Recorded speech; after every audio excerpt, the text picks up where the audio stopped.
What's coming in fact, a reaction coming in from Jairam Ramesh. Jairam Ramesh has tweeted about this development. Some opposition parties are responding to it. And this is the first statement coming in from Jairam Ramesh on the diplomatic wing. Jairam Ramesh says that the Congress joins other Indians in celebrating this development, joins the nation's happiness, says Jairam Ramesh, after the MEA informed the country about the development about the 8 ex-Navy personnel being released and 7 of them already are in India. हमारी party की ओर से हम सभी देशवासियों के साथ राहत है, हमें खुशी है कि इनको रिहा कर दिया गया है और वो वापस आ गए हैं और हम उनको और उनके परिवारों को शुभकामनाएं का संदेश भेजते हैं.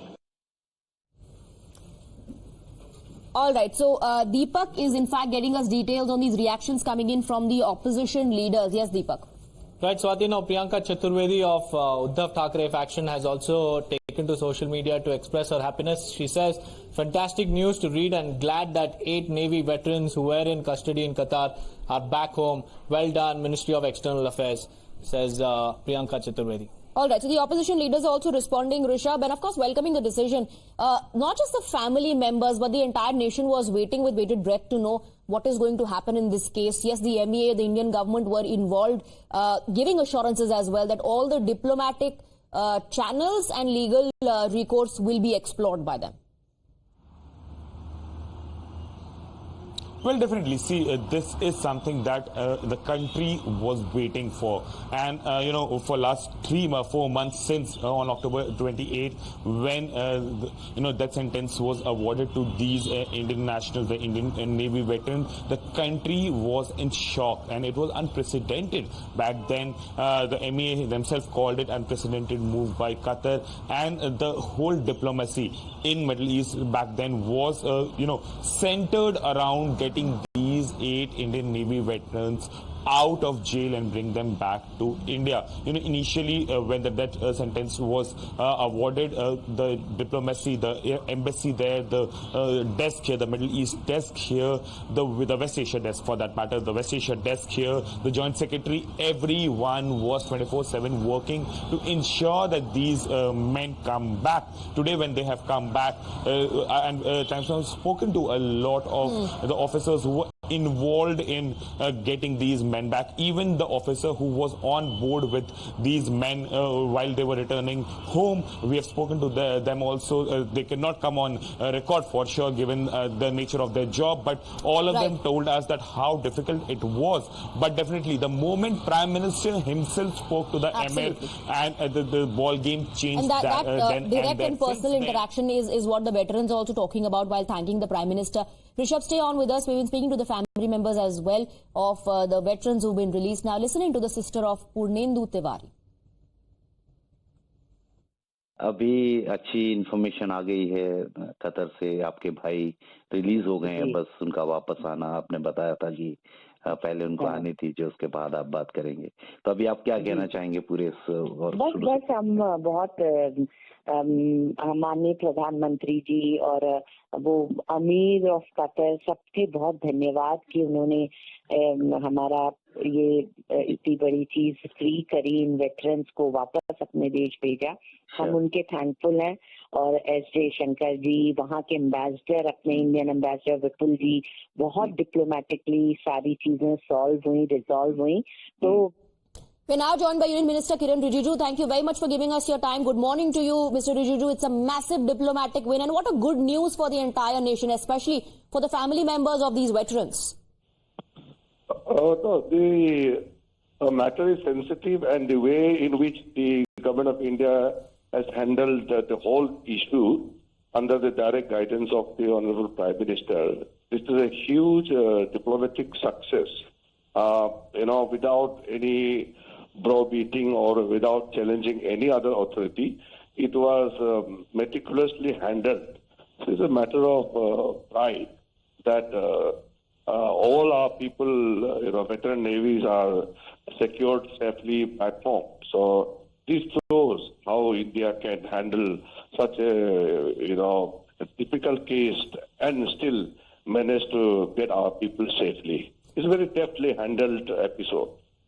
Absolutely. Like you said, it's a very sensitive matter, but we're also given to understand, and we heard the veterans talk about it too, that it was also possible because of the direct and personal interaction and intervention on part of the Prime Minister? See, everything or this kind of sensitive matter has to have the guidance of the top leadership. Without Prime Minister's guidance, this kind of monumental success in diplomatic effort is not possible. It has to come from the top. So we are very proud, and everybody, every Indian, thanks Honorable Prime Minister Modi ji for such a huge diplomatic success. Absolutely. You know, one shouldn't be politicizing the matter, and perhaps that's the reason why even several opposition leaders are welcoming this particular development. Does this also speak a lot, and in fact volumes, about how far India has come when it comes to channelizing the diplomatic relationships? Absolutely. Every country has its own special laws, special provisions, and India maintains very unique relation with all these countries. So initially people tried to politicize the whole matter, but our foreign ministry, under the guidance of the Honorable Prime Minister, handled it very deftly. And as I said, diplomatic matters are always sensitive, and things cannot be predicted, or everything cannot be disclosed before things are completed or the mission is complete. So despite some kind of politicization effort or attempt made by some people, the government had handled it nicely. We are very proud that as a citizen of this country, our fellow citizens coming back safely is a matter of great happiness and satisfaction also. Absolutely. That pride and happiness was evident on the faces of the veterans. Thank you very much, Mr. Rijiju, for joining us. Thank you for taking those questions.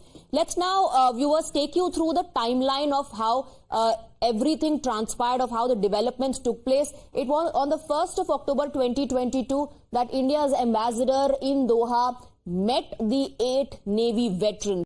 After that, on the 3rd of October 2022, Qatar authorities granted first consular access to India. On the 3rd itself, firm CEO was kept in jail for 2 months.